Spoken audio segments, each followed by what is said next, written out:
Assalamualaikum warahmatullahi wabarakatuh. Halo semuanya, selamat datang di channel kami. Hari ini aku akan menceritakan satu kisah yang menarik. Cerita ini penuh makna dan mungkin bisa menjadi inspirasi bagi kita semua. Jangan lupa like, komen, dan subscribe. Siapkan hati, nyalakan imajinasi. Mari, kita mulai ceritanya. Janda muda Portugal yang sedang hamil nekat nikahi tukang kebunnya. Aku tidak pernah menyangka hidup bisa berputar seperti ini. 5 bulan lalu, aku masih menjadi istri Marco, pria Portugal berdasi yang setiap hari pulang malam dan sibuk dengan urusan perusahaannya. Tapi sekarang, aku hanya seorang janda yang sedang hamil 5 bulan.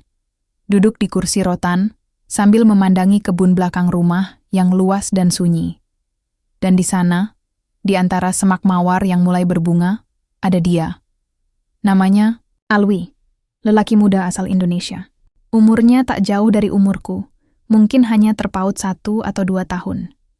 Dia datang ke rumah ini 3 bulan lalu, bekerja sebagai tukang kebun. Setiap hari, dia tiba pukul 7 pagi, membawa kotak bekal dari rumah kontrakannya di ujung jalan, lalu langsung bekerja tanpa banyak bicara. Awalnya, aku tidak pernah memperhatikan. Tapi sejak perceraian dengan Marco resmi diteken, aku jadi punya banyak waktu kosong. Tiba-tiba saja aku jadi tertarik mengamati gerak-gerik Alwi. Tangannya kasar, tapi gerakannya saat memangkas bunga selalu lembut. Wajahnya selalu serius, tapi sesekali senyum tipis muncul saat dia berbicara dengan tanaman, seperti sedang menenangkan mereka. Aku mulai menyapanya minggu lalu. Bukan sapaan basa-basi, tapi pertanyaan-pertanyaan kecil yang kujadikan alasan agar bisa mengajaknya bicara lebih lama. Bunga ini bisa tahan di suhu dingin, Alwi? Atau, apa kamu tahu cara menyuburkan tanah tanpa pupuk kimia? Dia menjawab, tentu saja, tapi hanya seperlunya. Tak pernah menatap langsung ke mataku. Mungkin karena aku majikannya. Atau mungkin karena dia tahu aku sedang hamil. Kalau kamu tak keberatan, Alwi, kataku suatu pagi, temani aku minum teh di bangku taman. Dia mengangguk pelan. Duduk di ujung bangku, jauh dariku. Aku tidak keberatan. Yang penting dia duduk. Aku terus bicara. Soal cuaca, soal bunga, soal anak yang sedang tumbuh di perutku. Dia hanya mendengarkan. Hari-hari berlalu begitu. Aku makin sering memintanya tinggal lebih lama. Menyuruhnya membantu memindahkan pot. Lalu diam-diam membuatkan makan siang. Seolah-olah itu bagian dari tugasnya. Tapi sebenarnya, aku hanya ingin ditemani. Dan entah sejak kapan, aku mulai menunggu-nunggu kehadirannya setiap pagi. Satu sore, saat aku merasa berani, aku berkata dengan suara yang kubuat serileks mungkin. Aku senang kalau kamu ada di dekatku, Alwi. Dia diam, lama. Maaf, Nyonya, jawabnya akhirnya, tanpa menoleh. Saya hanya tukang kebun. Kalimat itu membuat dadaku sesak. Tapi anehnya, aku tidak tersinggung. Aku malah makin yakin. Alwi bukan lelaki sembarangan. Malamnya, aku tidak bisa tidur. Aku memikirkan banyak hal. Bukan tentang Marco. Dia sudah jadi masa lalu. Tapi tentang Alwi. Lelaki sederhana yang bahkan tidak pernah mencoba memanfaatkan keadaanku. Lelaki yang tetap menjaga jarak meski aku memberinya sinyal setiap hari. Keesokan harinya, aku memutuskan untuk bicara lebih serius. Di taman belakang, rumah di antara semak mawar yang baru dipangkas, aku berkata, Alwi, aku ingin mencoba hubungan yang baru. Bukan karena kesepian, tapi karena aku benar-benar tertarik padamu. Dia memandangku kali ini. Wajahnya kaku, seperti bingung harus menjawab apa. Saya orang biasa, Nyonya. Saya Muslim, saya dari kampung, Aku mengangkat tangan, memotong ucapannya. Aku tahu, Alwi, dan aku tidak peduli. Aku juga tahu kamu taat pada agama. Aku sudah membaca tentang Islam. Aku ingin belajar lebih dalam. Bukan hanya karena kamu, tapi karena aku ingin menjalani hidup yang jujur. Aku tidak ingin lagi menjalani hidup pura-pura. Dia tidak menjawab, hanya menunduk. Aku tahu, ini mungkin terlalu cepat baginya, Tapi aku sudah yakin, ini bukan sekadar pelarian. Ini bukan sekadar perasaan sementara. Aku tahu apa yang aku rasakan, dan untuk pertama kalinya sejak bercerai, aku merasa damai. Aku tidak pernah bermimpi bisa bekerja di rumah sebesar ini. Halaman belakangnya saja lebih luas dari kampung tempat aku dibesarkan. Ketika pertama kali tiba 3 bulan lalu, aku hanya menunduk saat perempuan bule yang sedang hamil itu menyapaku. Dia ramah. Tapi dari caranya duduk dan cara dia memegang cangkir tehnya, aku tahu dia berasal dari dunia yang sangat berbeda. Namanya Alice. Waktu itu aku tidak tahu siapa dia sebenarnya. Yang aku tahu hanya dia majikanku, pemilik rumah. Tapi dari obrolan para pembantu, aku dengar dia baru saja bercerai. Suaminya orang penting. Punya perusahaan. Aku tidak tertarik membahas urusan rumah tangga orang, apalagi kalau itu menyangkut orang kaya. Aku hanya tukang kebun. Tugasku menyiram, memangkas, dan merawat tanaman. Tapi lama-lama, Alice mulai sering bicara padaku. Awalnya cuma soal tanaman. Lalu mulai meluas, tentang makanan, tentang angin sore yang membawa bau laut, bahkan tentang bayi di perutnya. Aku jawab sekadarnya. Tidak pernah lebih dari yang perlu. Tapi jujur, tiap dia mengajak bicara, dadaku selalu bergetar aneh. Aku bukan lelaki bodoh. Aku bisa merasakan kalau dia mulai menyukaiku. Tapi aku pura-pura tidak paham. Aku tidak mau menyalahi batas. Aku pekerja. Dia majikanku. Lagi pula dia bule. Hamil, baru cerai. Dan aku, lulusan SMP dari desa kecil di Jawa Tengah. Aku bahkan belum punya tempat tinggal tetap di kota ini. Tapi pagi itu, ketika dia bilang langsung bahwa dia menyukaiku, aku benar-benar bingung harus bagaimana. Jantungku berdetak lebih cepat dari biasanya. Rasanya seperti waktu kecil dulu ketahuan mencuri rambutan di kebun tetangga. Aku tahu kamu taat pada agama. Aku sudah membaca tentang Islam. Aku ingin belajar lebih dalam. Bukan hanya karena kamu, tapi karena aku ingin menjalani hidup yang jujur. Kalimat itu yang terus terngiang di kepalaku. Aku tidak tahu harus senang atau takut. Di satu sisi aku memang menyimpan rasa. Tapi rasa itu kupendam jauh-jauh. Aku tahu tempatku. Aku bukan pria yang pantas untuk perempuan sepertinya. Tapi sekarang dia malah ingin memeluk agamaku. Karena aku tidak yakin niatnya murni. Atau jangan-jangan dia cuma butuh sandaran. Atau mungkin karena dia sedang rapuh. Banyak kemungkinan buruk yang aku pikirkan. Beberapa hari setelah itu, aku jadi tidak tenang bekerja. Aku sering salah potong dahan. Tangan ini gemetar tiap mendengar langkah kakinya dari arah teras belakang. Aku jadi malas makan, malas bicara dengan siapapun. Aku bahkan sempat mengajukan permintaan berhenti kerja ke kepala rumah tangga.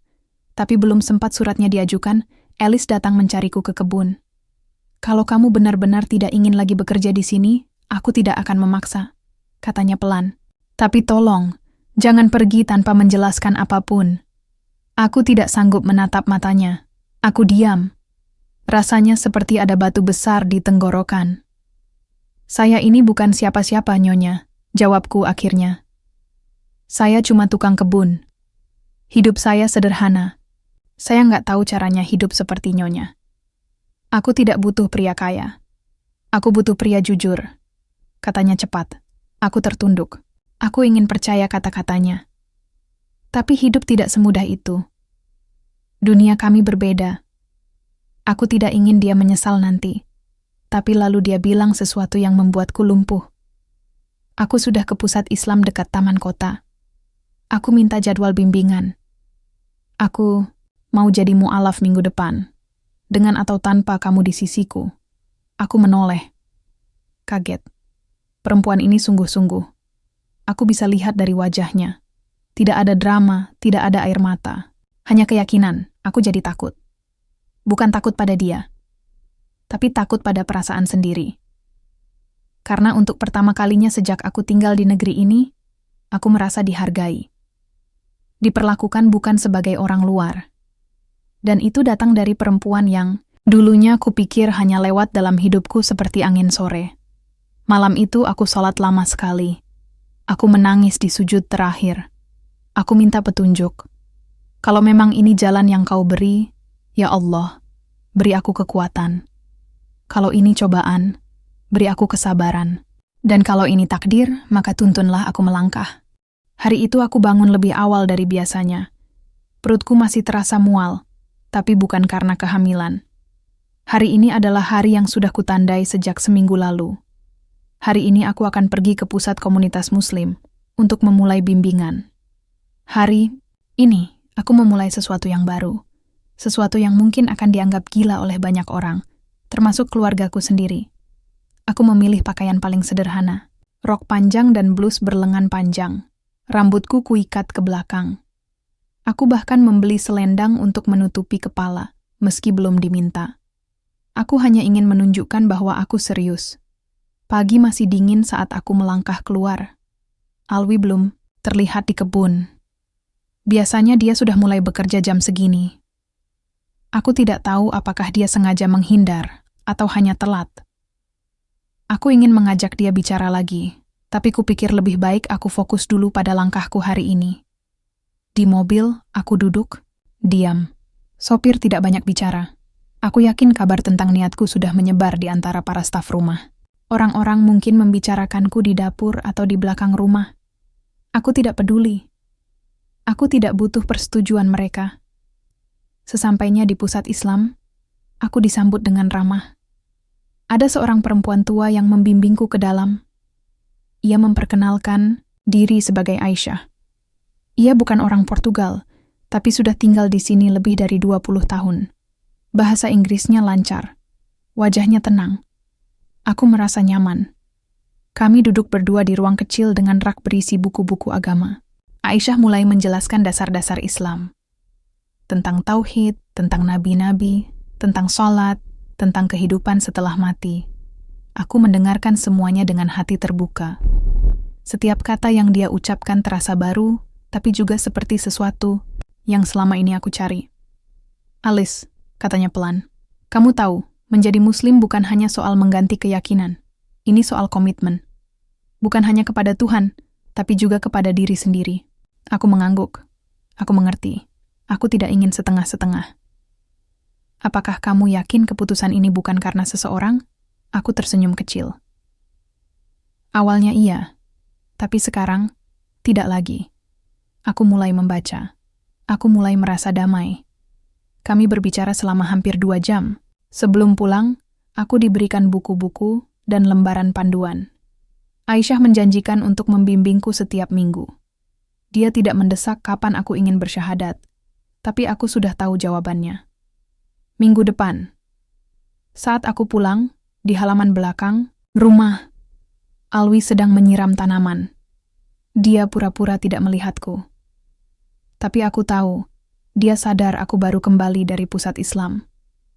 Aku berdiri beberapa meter darinya, menunggu dia menoleh.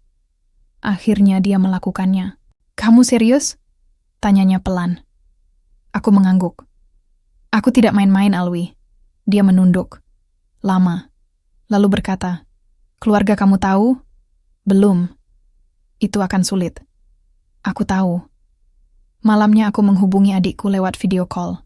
Namanya Carla. Dia tinggal di Lisbon bersama ibu kami. Aku tahu Carla tidak akan langsung mengerti, tapi aku harus jujur. Alice, kau bercanda, kan? Itu kalimat pertama yang dia ucapkan setelah aku menjelaskan niatku. Aku serius. Minggu depan aku akan bersyahadat. Karena pria tukang kebun itu bukan cuma karena dia, tapi dia adalah awal dari semua ini. Carla terdiam. Wajahnya seperti tak percaya. Kau baru 5 bulan bercerai, Alice, dan sekarang kau mau berpindah keyakinan? Aku tidak minta kamu paham. Aku hanya minta kamu percaya aku tahu apa yang kulakukan. Carla akhirnya menutup telepon dengan wajah kecewa. Aku tahu, dia pasti akan menceritakan ini pada ibu. Dan aku siap untuk semua konsekuensinya. 2 hari kemudian, saat aku sedang membaca buku tentang Islam di ruang tamu, pintu rumah terbuka keras. Aku hampir menjatuhkan buku itu.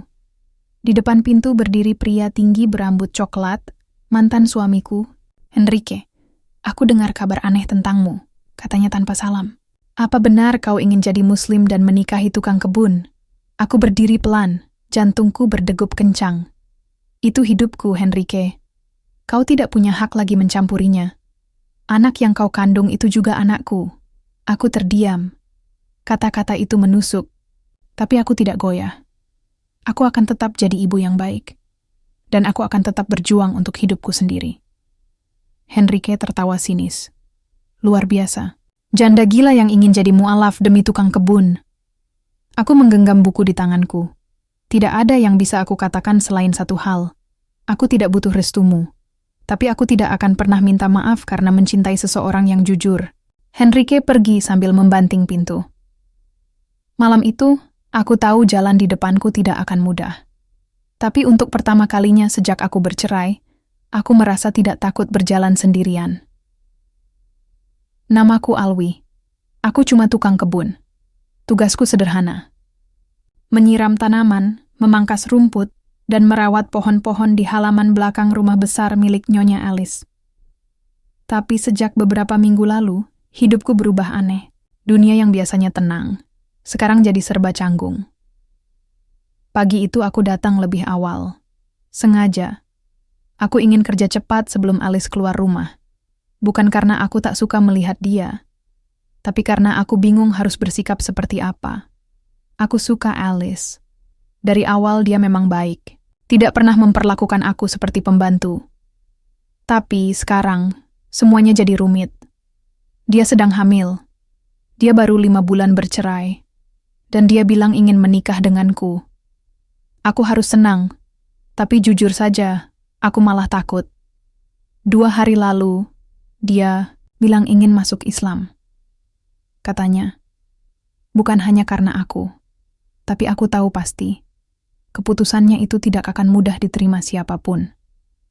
Dan aku belum tentu siap menanggung semua dampaknya. Saat aku sedang memangkas tanaman mawar, pintu belakang, rumah terbuka. Alice muncul. Dia berdiri di tangga, mengenakan pakaian panjang dan syal di kepala. Bukan hijab lengkap, tapi cukup untuk membuat aku terdiam. Alwi, panggilnya. Aku menoleh. Iya, Nyonya. Jangan panggil aku Nyonya lagi. Namaku Alice. Aku menunduk. Baik, Alice. Dia turun perlahan, mendekat. Tangannya mengelus perutnya yang mulai membesar. Minggu ini aku akan bersyahadat.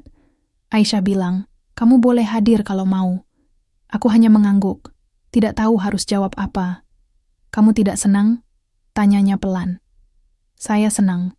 Tapi, saya takut jawabku jujur. Takut apa? Takut. Ini semua terlalu cepat. Takut nanti kamu menyesal. Dia menarik napas dalam. Aku tidak akan menyesal. Aku tahu apa yang aku jalani. Aku sudah hidup cukup lama untuk tahu mana cinta palsu dan mana yang tulus. Aku tak sanggup menatap matanya. Tapi aku cuma tukang kebun, Alice. Keluarga kamu pasti tidak akan terima. Teman-teman kamu bakal tertawa. Aku tidak peduli. Jawabnya cepat. Kamu tahu kenapa aku bercerai? Karena dia anggap aku barang, bukan manusia. Dia punya uang, punya jabatan, tapi dia tidak punya hati. Aku diam. Kata-katanya terlalu jujur, dan itu membuatku semakin takut. 3 hari kemudian, aku akhirnya ikut ke pusat Islam. Diam-diam. Aku berdiri di belakang, menyaksikan saat Alice mengucapkan 2 kalimat syahadat. Tangannya gemetar, tapi suaranya mantap. Beberapa wanita muslimah memeluknya sambil menangis. Alice juga menangis. Tapi senyumnya tidak pernah hilang. Setelah acara selesai, dia mendekatiku. Sekarang aku muslimah. Nama baruku Aisyah. Aku hanya bisa menunduk dan menjawab lirih. Selamat, Aisyah. Di perjalanan pulang, aku duduk di kursi belakang mobil pengantar. Kami tidak banyak bicara. Tapi aku tahu, Alice sangat bahagia hari itu. Dan aku semakin bingung. Karena semua langkah besar itu, dia lakukan dengan keyakinan. Sementara aku masih ragu-ragu. Sore itu, aku duduk sendirian di bangku kayu dekat pohon mangga. Tempat favoritku saat ingin menenangkan pikiran. Aku menatap langit yang mulai jingga. Lalu Pak Samir, sopir rumah, duduk di sampingku. Lelaki tua dari Maroko itu sudah bekerja di rumah Alice sebelum aku datang. "Kamu takut ya?" tanyanya tanpa basa-basi. Aku mengangguk. "Wajar," katanya. Tapi perempuan seperti Alice jarang ada. Dia mau turunkan harga dirinya di mata orang, hanya untuk orang yang dia percaya. Tapi saya belum yakin bisa jaga dia, Pak. Bukan soal bisa atau tidak, tapi soal niat. Kalau kamu niat baik, Allah pasti kasih jalan. Aku diam. Kata-katanya sederhana, tapi tepat. Malam harinya, aku akhirnya berdoa lebih lama dari biasanya. Aku bilang pada Allah, kalau memang dia jodohku, maka kuatkanlah aku. Tapi kalau bukan, jauhkan dengan cara yang paling baik. Pagi berikutnya, Alice duduk di ruang makan sambil membaca buku Islam. Ia menyambutku dengan senyum. Kali ini aku tidak menghindar. Aku berdiri di depan pintunya, lalu berkata, "Kalau kamu tidak keberatan, aku ingin bicara sama imam di masjid. Aku ingin tahu syarat nikah secara Islam." Matanya membesar. "Kamu serius?" Aku mengangguk. Alice berdiri, menatapku lama, lalu berkata, pelan, "Terima kasih, Alwi. Hari itu, untuk pertama kalinya, aku tidak lagi takut. Bukan karena semua masalah hilang, tapi karena aku tahu kita berdua mulai melangkah di jalan yang sama. Dan mungkin, dari semua cerita cinta yang pernah kutonton di TV, kisah kami adalah yang paling aneh, tapi juga paling nyata." Alice duduk di sofa ruang tamu sambil memegangi perutnya yang mulai berat. Waktu menunjukkan pukul 9.00 pagi. Dia tampak gelisah. Bukan karena mual, bukan pula karena kehamilan, tapi karena pagi ini ibunya akan datang dari Lisbon. Selama ini, Alice hanya berkomunikasi lewat telepon. Ia belum berani bilang kalau dirinya sudah mualaf. Apalagi soal rencana menikahi tukang kebunnya sendiri. Ia tahu ibunya bukan orang yang fleksibel dalam hal prinsip keluarga. Ibu Alice punya standar hidup tinggi, gaya bicara formal, dan sikap tegas yang kaku. Sejak kecil, Alice dibesarkan dengan aturan ketat tentang kelas sosial. Pintu rumah berbunyi, suara bel panjang dan berat. Alice berdiri perlahan, menarik napas dalam-dalam. Ini dia. Ia membuka pintu. Seorang wanita paruh baya berdiri di depan. Rambutnya disanggul rapi. Koper besar di sisi kakinya. Wajahnya tanpa senyum. "Alice," ucapnya. "Pendek, Mai." "Mama." Mereka saling berpelukan singkat, canggung. Alice mempersilakan masuk. Setelah duduk dan melepas sepatu, ibu langsung bicara tanpa basa-basi. "Aku dengar kabar buruk dari pengacara. Kamu sudah tanda tangan surat cerai sendiri?" Alice mengangguk. "Sudah selesai." "Dan anak itu masih di perutmu? Kamu yakin ini keputusan terbaik?" Alice tidak langsung menjawab. Ia tahu, yang dimaksud ibunya bukan hanya tentang perceraian, tapi tentang semua langkah aneh yang Alice ambil akhir-akhir ini. Ibu melirik ke arah meja makan. Di sana tergantung kalender Islam. Di dinding ada jadwal puasa. Lalu matanya beralih ke rak buku, yang sebagian sudah dipenuhi buku-buku agama. "Apa ini?" tanyanya.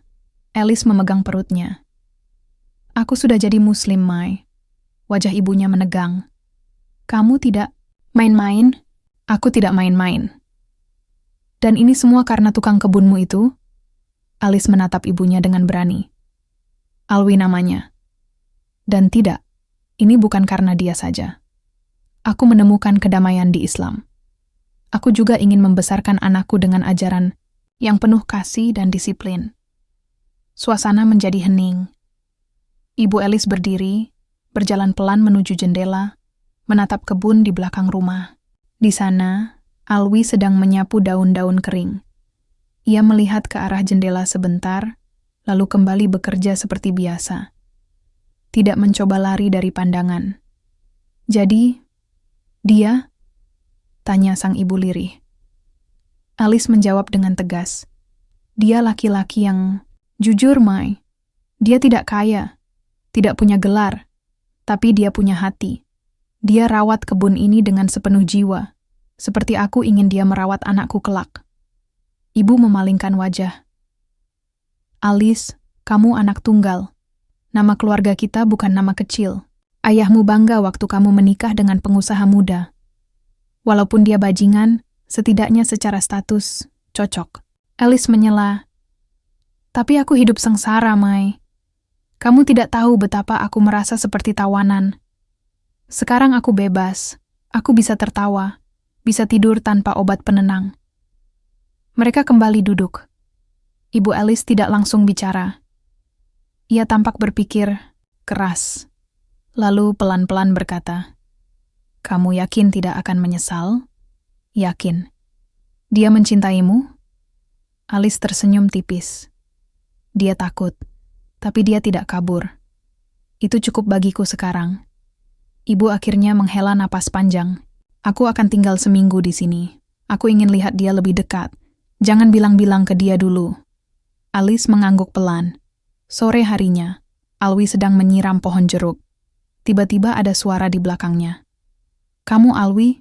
Ia menoleh. Seorang wanita tua berdiri dengan tangan di pinggang. Wajahnya mirip Alice, tapi lebih tajam. "Iya, Bu," jawab Alwi sopan. "Saya ibunya Alice. Panggil saya Donna Teresa." Alwi mengangguk dan menunduk. "Bisa bantu saya angkat pot ke teras depan?" Alwi langsung bergerak cepat, tanpa banyak tanya. Sepanjang sore itu, Donna Teresa meminta banyak hal. Memindahkan pot, menyapu daun di garasi, bahkan mengecek selang, air yang bocor. Alwi melakukannya semua tanpa mengeluh. Ia tahu ini bukan sekadar pekerjaan, ini ujian, dan ia tidak boleh gagal. Malam harinya, di meja makan, Alice duduk bersama ibunya. Mereka makan dalam diam, sampai akhirnya Donna Teresa angkat, bicara. Dia tidak malas. Alice mengangguk. Dia tidak banyak omong. "Dia takut salah," jawab Alice. Lalu ibunya menatap langsung ke mata Alice. "Kalau kau benar-benar ingin menikah dengannya, aku tidak akan menghalangi. Tapi jangan berharap semua orang akan mengerti." Alice menahan napas. Lalu menjawab, "Mantap. Aku tidak butuh semua orang. Aku cuma butuh dia dan anakku." Pagi itu, Alwi sedang memangkas ranting pohon mawar di sisi timur kebun. Matanya serius menatap pucuk-pucuk daun yang mulai kering. Tangannya cekatan. Ia sudah terbiasa. Tapi kali ini pikirannya sedikit terusik. Semalam ia mimpi buruk. Tentang seseorang datang dan merusak rumah kaca yang ia rawat selama ini. Ia tak mengerti maknanya. Mungkin hanya mimpi biasa. Mungkin juga tidak. Alice sedang duduk di ruang kerja ketika suara mesin mobil terdengar dari depan. Mobil hitam berhenti tepat di depan pagar. Ia tidak mengenali plat nomornya. Tapi saat pintu mobil terbuka dan seorang pria tinggi dengan jas rapi turun, napas Alice tercekat. Itu dia. Pria yang selama 5 bulan ini tak ingin lagi dia temui. "Pierre," gumam Alice pelan. Mantan suaminya datang tanpa pemberitahuan. Seperti biasanya, sombong dan penuh percaya diri. Alice berdiri, merapikan kerah bajunya, dan membuka pintu sebelum bel sempat berbunyi. Pierre tersenyum tipis. "Bonjour, Alice." Alice berdiri di ambang pintu. "Kau seharusnya menghubungi dulu. Aku lebih suka kejutan." Ia melangkah masuk begitu saja, tanpa diminta. Seolah rumah itu masih miliknya. Padahal surat cerai sudah ditandatangani, dan ia yang mengusir Alice dari kantor dulu.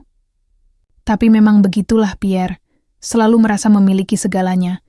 Alice mengikutinya masuk ke ruang tamu. "Apa yang kamu mau?" tanya Alice dingin. Pierre duduk, menyilangkan kaki, lalu membuka map coklat yang dibawanya. "Aku di sini untuk urusan bisnis. Perusahaanmu, atau maksudku, perusahaan yang dulu kita bangun bersama, mengalami kekacauan internal. Beberapa sahamku masih aktif. Dan aku baru saja mendapat informasi bahwa kau menyerahkan sebagian kendali pada tukang kebunmu." Alice tak menjawab. "Benar, kan?" lanjut Pierre. Nama Alwi tercatat sebagai pemegang saham minoritas baru. Dia bahkan sudah hadir dalam 2 rapat internal. Alice menjawab dengan tenang. Dia bisa dipercaya. "Pierre, tertawa kecil. Alice, kau bercanda? Ini bukan kebun belakang rumah. Ini perusahaan ekspor anggur ke Eropa. Dan kau menyerahkannya pada orang yang bahkan tidak tahu beda antara faktur dan neraca laba rugi? Alice menatap Pierre tajam. Lebih baik aku percaya orang jujur yang belajar dari nol daripada profesional licik yang memperkaya diri sendiri. Pierre berdiri, mendekat, dan mencondongkan tubuh ke Alice. Aku bisa membekukan aset perusahaan itu besok pagi kalau aku mau. Kau tahu siapa aku. Alice tidak gentar. Dan kau tahu siapa aku sekarang. Pierre melangkah mundur, menatap Alice dari kepala sampai kaki. Lalu menoleh ke arah perut Alice yang mulai membesar. Anak itu, anakku, Alice menggeleng. Bukan urusanmu. Pierre tersenyum pahit. Kalau begitu, anggap kunjunganku hari ini sebagai peringatan. Permainan belum selesai. Sementara itu, dari balik kaca jendela kebun, Alwi melihat siluet Pierre yang bicara cukup keras. Ia tidak bisa mendengar jelas, tapi dari bahasa tubuhnya, pria itu seperti bukan tamu biasa. Donna Teresa, yang pagi itu ikut duduk di ruang makan, juga mencurigai hal yang sama. Itu dia mantan suamimu? Alice mengangguk. Kelihatan dari gaya jalannya saja. Orang seperti itu selalu berpikir mereka masih bisa mengatur segalanya. Alice menghela napas. Dia mengancam akan membekukan perusahaan. Kalau begitu kita harus lebih dulu bergerak. Perkuat struktur legal, amankan saham, dan buat Alwi siap jadi wakil resmi. Alice terkejut. Kau yakin, Mai? Iya. Aku sudah perhatikan dia beberapa hari ini. Anak itu tidak pintar bicara, tapi dia kerja keras. Dan yang terpenting, dia tidak rakus. Alice tersenyum. Itu pertama kalinya ibunya bicara tentang Alwi dengan nada positif. Malam harinya, Alice mendatangi Alwi di rumah kecil dekat kebun. Ia mengetuk pelan, dan ketika pintu dibuka, ia langsung bicara. Alwi, aku butuh kamu bantu urus perusahaan. Alwi terdiam. Saya nggak ngerti apa-apa soal itu. Aku akan dampingi kamu. Ibuku juga bantu. Yang penting kamu ada di sana secara resmi. Pierre mulai mengancam. Alwi menunduk.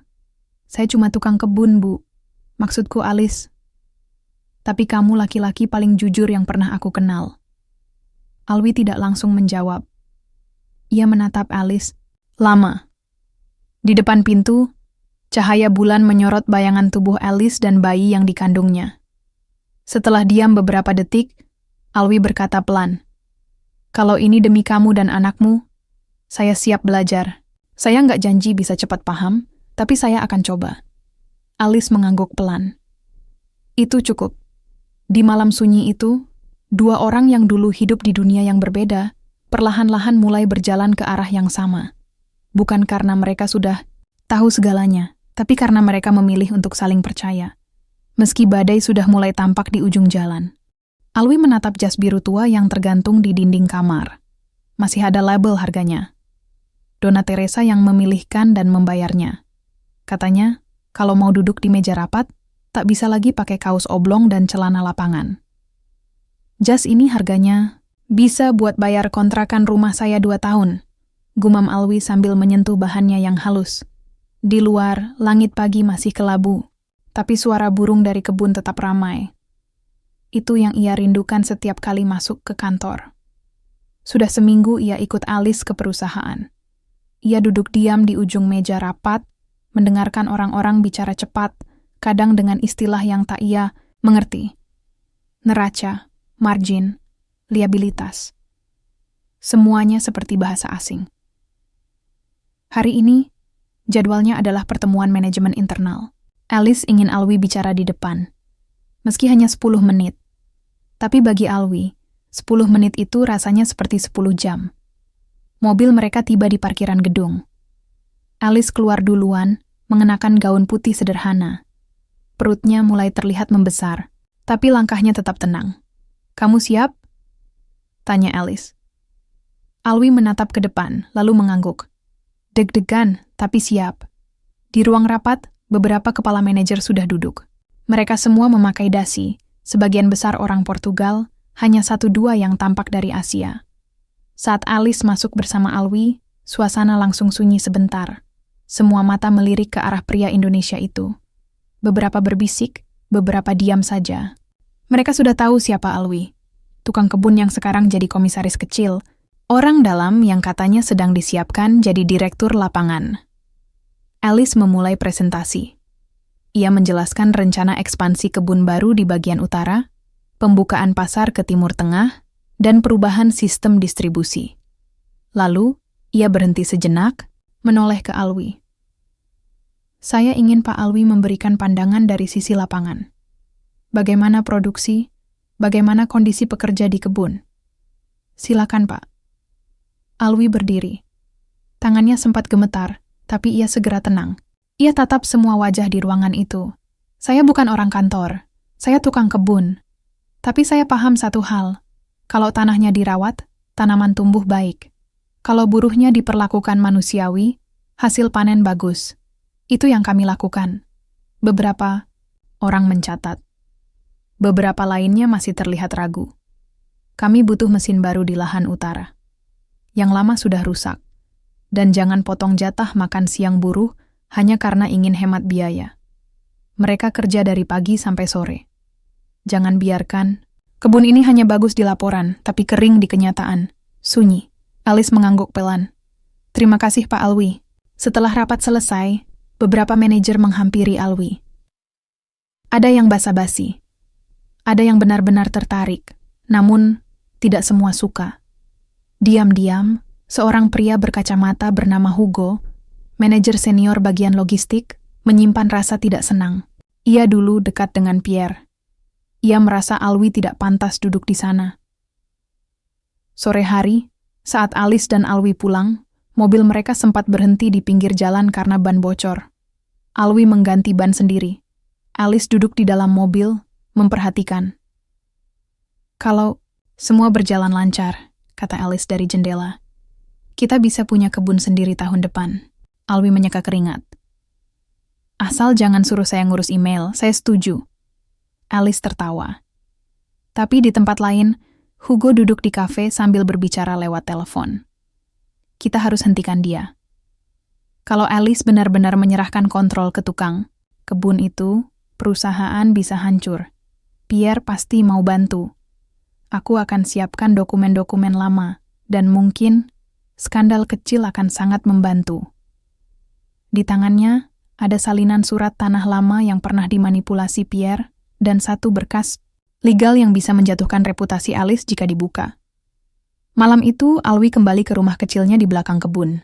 Ia duduk di depan rumah, membuka kembali buku catatan kecil yang ia pakai untuk mencatat istilah-istilah dari kantor. Ia menulis, neraca, laporan keuangan, likuiditas, kemampuan bayar cepat, konsolidasi, gabung laporan. Direktur, pemimpin. Tapi pemimpin. Bukan soal jas, tapi tanggung jawab. Ia menutup bukunya, lalu menatap langit. Bintang-bintang mulai bermunculan. Saya belum bisa banyak, Alice, gumamnya. Tapi saya akan belajar. Kalau kamu percaya, saya nggak boleh mengecewakan. Dan di malam itu, meski dunia bisnis adalah dunia baru baginya, Alwi tahu satu hal. Selama ia jujur dan bekerja keras, ia tidak perlu takut dengan orang-orang berjas yang hanya tahu bicara, tapi tak mau turun ke tanah. Pagi itu, meja kerja, Alice dipenuhi dokumen, tapi bukan laporan keuangan atau proposal ekspansi kebun. Tumpukan itu berisi surat dari pengacara Pierre. Bekas suaminya yang 5 bulan lalu menceraikannya kini datang membawa urusan hukum baru. Dia menuntut pembatalan penyerahan saham, ucap Alice sambil menunjuk dokumen yang baru tiba. Katanya penyerahan aset ke aku tidak sah karena dilakukan saat aku dalam kondisi emosional. Alwi duduk di seberang meja. Ia membaca pelan-pelan isi surat itu, meski banyak istilah yang asing. Tapi ia tahu, ini bukan sekadar surat. Ini niat buruk. Dia pikir kamu lemah, kata Alwi, tegas. Dia kira kamu masih sama seperti dulu waktu baru dicerai. Alice menghela napas panjang. Dan Hugo, dia ikut bermain, aku yakin.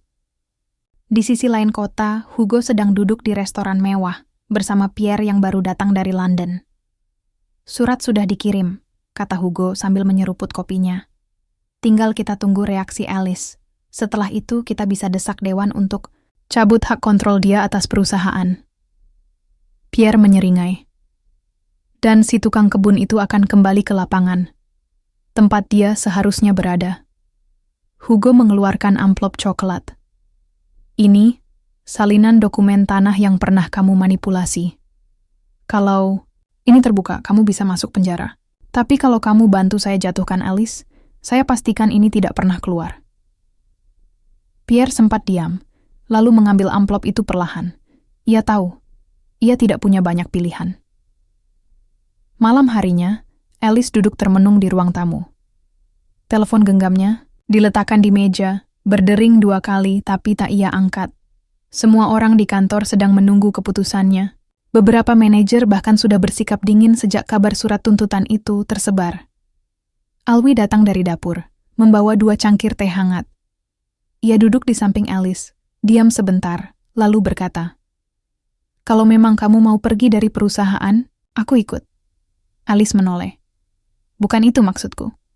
Dulu aku cuma tukang kebun," lanjut Alwi. "Sekarang aku duduk di meja rapat.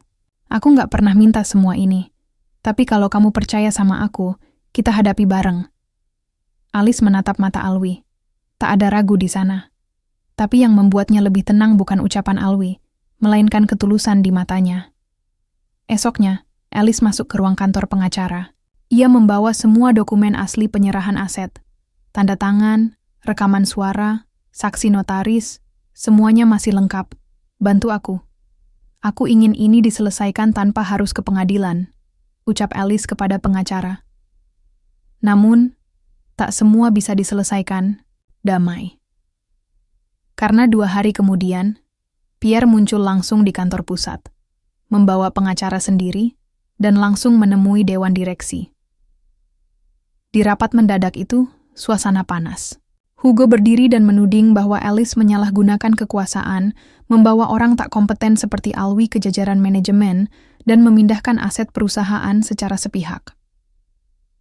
"Alice membawa urusan pribadinya ke perusahaan," ucap Hugo. "Dan ini membahayakan kami semua." Alice berdiri. "Alwi memang bukan lulusan bisnis, tapi dia orang yang bekerja jujur. Ia menyelamatkan sistem logistik kita di kebun utara. Ia mengusulkan sistem kerja shift agar buruh tidak lembur terus. Dan dia satu-satunya yang tahu kondisi tanah lebih dari siapapun di ruangan ini." Dewan terlihat bingung. Beberapa anggota saling bertukar pandang. "Tapi masalahnya bukan hanya Alwi," sela Pierre. "Ini soal aset. Dan saya punya bukti kalau penyerahan itu cacat hukum." Alice tersenyum kecil. Ia membuka map merah, mengeluarkan berkas lengkap. "Saya juga punya saksi, notaris, dan rekaman.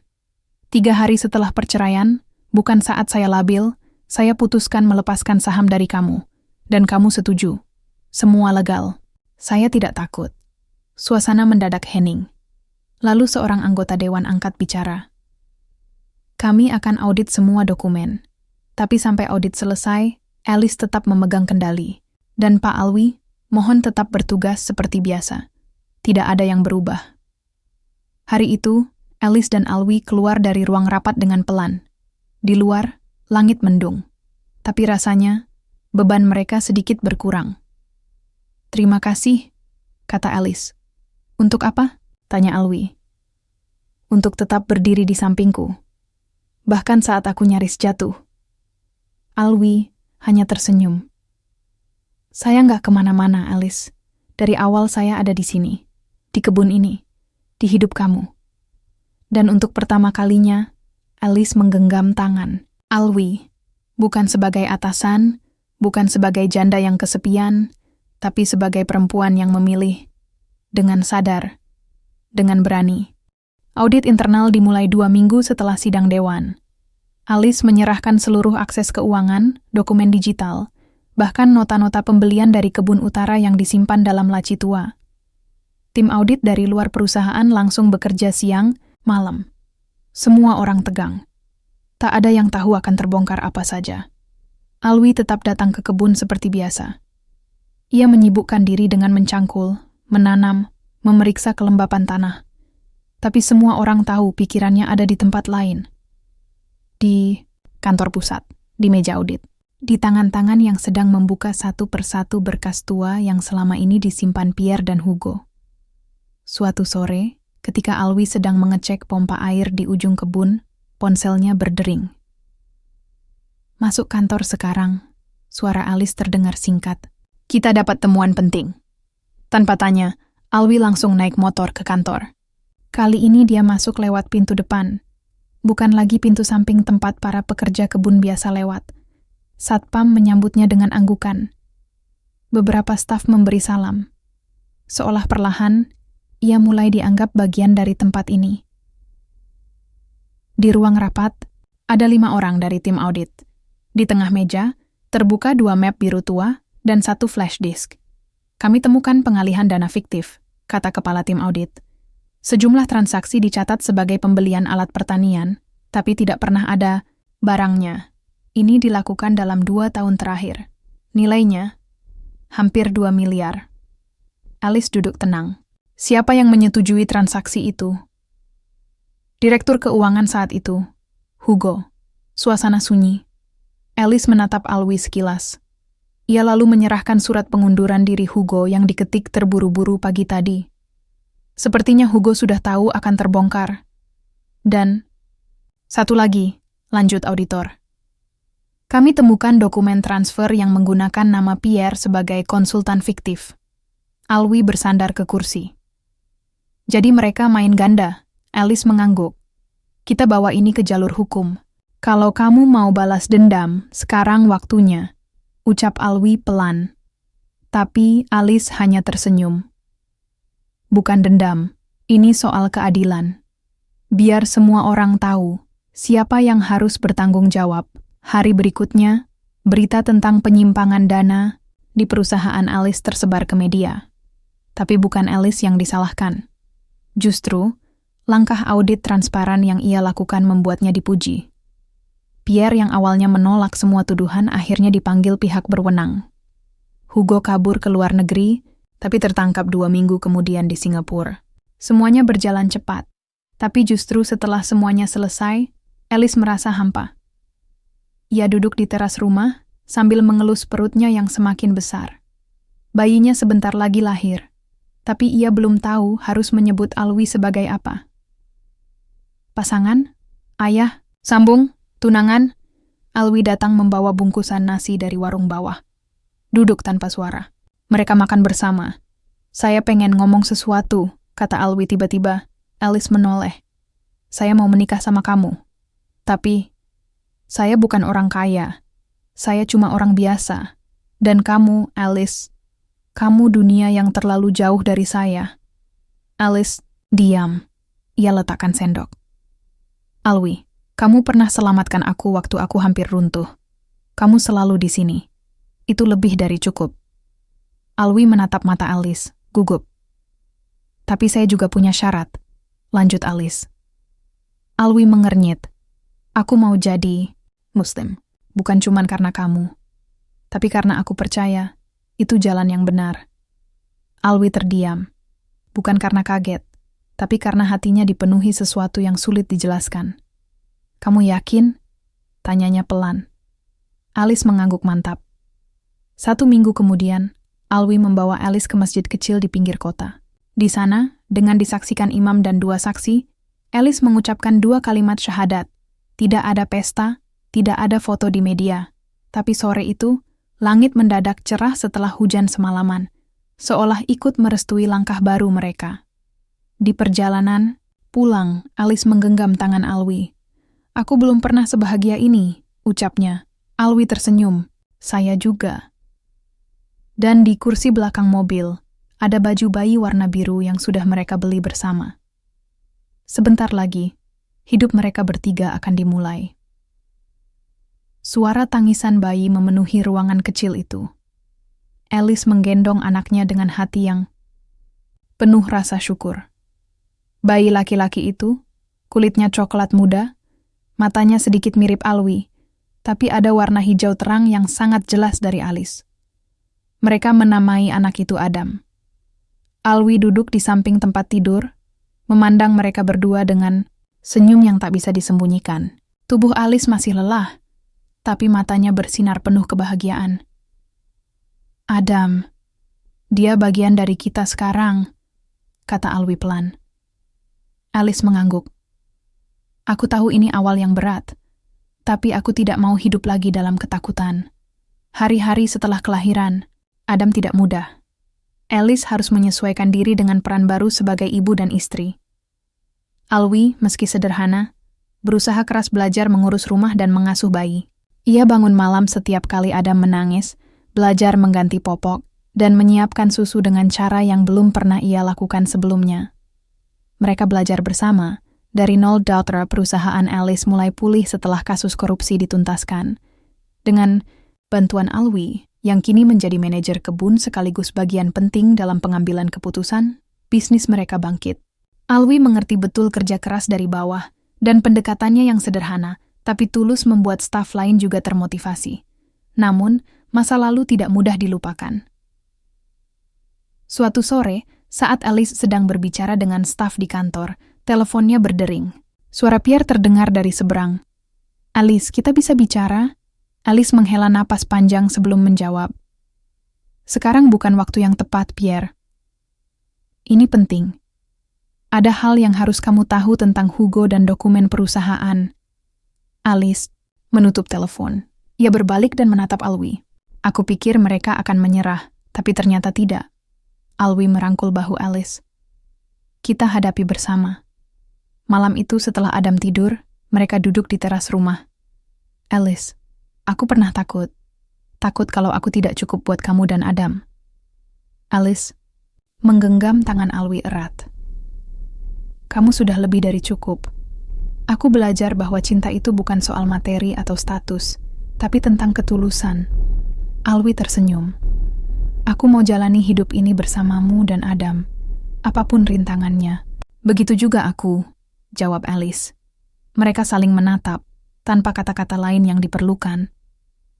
Bulan-bulan berlalu, Adam tumbuh sehat dan ceria. Alice dan Alwi mengajari dia tentang kebun, tentang kerja keras, dan tentang arti keluarga. Mereka belajar dari satu sama lain, berbagi mimpi dan harapan. Suatu hari, Alice berdiri di depan jendela ruang kerjanya, menatap hijau kebun yang dulu hanya dikenal sebagai tempat kerja Alwi. Sekarang, itu rumah mereka. Ia tahu, perjalanan mereka belum berakhir. Masih ada tantangan yang menanti. Tapi kali ini, ia tidak takut lagi. Dengan tangan di perutnya yang sudah tidak hamil lagi, Alice berbisik, "Terima kasih, Alwi, karena sudah menjadi pelabuhan aku dan Adam." Alwi datang memeluknya. Kita mulai dari sini, awal yang baru. Cerita mereka adalah kisah tentang keberanian, tentang memulai dari titik terendah, dan tentang cinta yang tumbuh di tempat paling sederhana sekalipun. Alice, janda muda Portugal, dan Alwi, tukang kebun asal Indonesia, membuktikan bahwa cinta dan keluarga bukan soal asal-usul atau status, tapi soal keberanian menerima dan berjalan bersama. Setelah awal yang baru itu, hidup Alice dan Alwi terasa lebih ringan. Namun, masa lalu terkadang muncul dalam bentuk yang tak terduga. Suatu pagi, saat Alwi sedang menyiram tanaman di kebun, sebuah mobil hitam berhenti di depan rumah mereka. Dari dalam keluar seorang pria berpakaian rapi, membawa dokumen di tangan. Pria itu memperkenalkan diri sebagai pengacara Pierre. Ia datang bukan untuk menuntut, melainkan membawa surat izin pengadilan atas permintaan Pierre, mantan suami Alice. Surat itu berisi permohonan revisi perjanjian perceraian dan pengajuan hak asuh anak, yang tiba-tiba menimbulkan gejolak baru dalam kehidupan Alice dan Alwi. Alice merasa jantungnya berdegup kencang. Semua yang sudah mereka bangun terasa seperti diguncang lagi. Alwi berdiri di sampingnya, memegang tangannya erat. "Kita hadapi ini bersama," katanya dengan suara tenang. Mereka tahu, perjalanan ini belum berakhir. Namun sekarang, mereka lebih kuat karena telah melewati badai sebelumnya. Alice menatap Alwi dengan penuh keyakinan. Kita akan melindungi keluarga kita, apapun yang terjadi. Mereka melangkah bersama memasuki babak baru perjuangan mereka.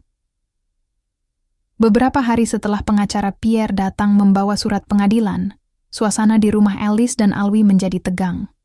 Surat itu bukan hanya sekadar dokumen, itu seperti bom, waktu yang siap meledak kapan saja. Alice duduk di ruang tamu, memegang surat itu sambil menatap kosong ke dinding. Adam bermain di karpet, sesekali menatap ibunya dengan mata polos. Alwi duduk di sebelah, mencoba menyusun kata-kata yang tepat. Alice, kita harus siapkan semuanya. Aku akan cari bantuan hukum juga. Kita tidak boleh lengah. Alice mengangguk, pelan. Aku takut, Alwi. Aku takut kalau Pierre bisa merebut Adam. Anak ini segalanya untukku. Alwi mengusap rambut Alice pelan. Aku juga takut. Tapi kita harus percaya, selama kita bersama dan jujur, tidak ada yang bisa memisahkan kita. Mereka tahu, kasus hak asuh anak bisa jadi sangat rumit. Pierre, mantan suami Alice, tidak hanya berambisi mengambil kembali harta atau bisnis. Ia juga ingin merebut anak mereka. Sebuah langkah yang akan menjadi ujian terbesar bagi cinta dan kesetiaan mereka. Hari-hari berikutnya dipenuhi dengan pertemuan pengacara, dokumen yang tak berujung, dan diskusi panjang. Alwi yang biasanya lebih senang bekerja di kebun, kini ikut belajar membaca undang-undang, berbicara dengan pengacara, dan memahami dunia yang sebelumnya asing baginya. Di satu sisi, Alice merasa tertekan.